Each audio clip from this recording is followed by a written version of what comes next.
Unleash Productivity هو شعار يوم الهندسة المصري سنة 2013. يقام البرنامج بجوار معرض مشاريع التخرج، وبتخدم محاضرات البرنامج الطلبة والخريجين ورواد الأعمال والمهندسين والغير مهندسين العاملين في الشركات والمصانع. والهدف من برنامج السنة دي إن احنا نعلم الطاقة الإنتاجية. نعلم الطاقة الإنتاجية في المجالات التكنولوجية والصناعية والاجتماعية والاقتصادية. تنقسم محاضرات البرنامج السنة دي لأربعة محاور. أول محور موجود معانا هو محور التكنولوجيا والبحث العلمي، وفي المحور ده بنتكلم عن أهم المواضيع التكنولوجية والبحثية في مصر وبره مصر.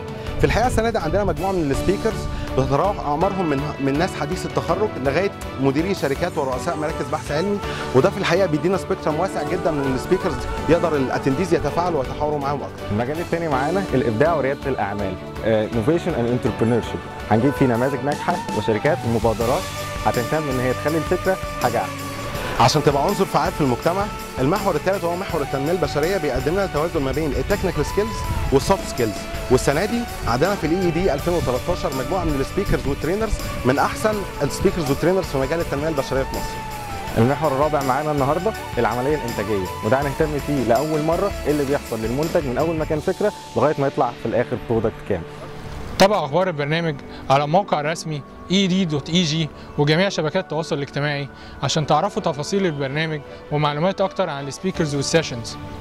يوم الهندسة المصري 2013 Unleash Productivity.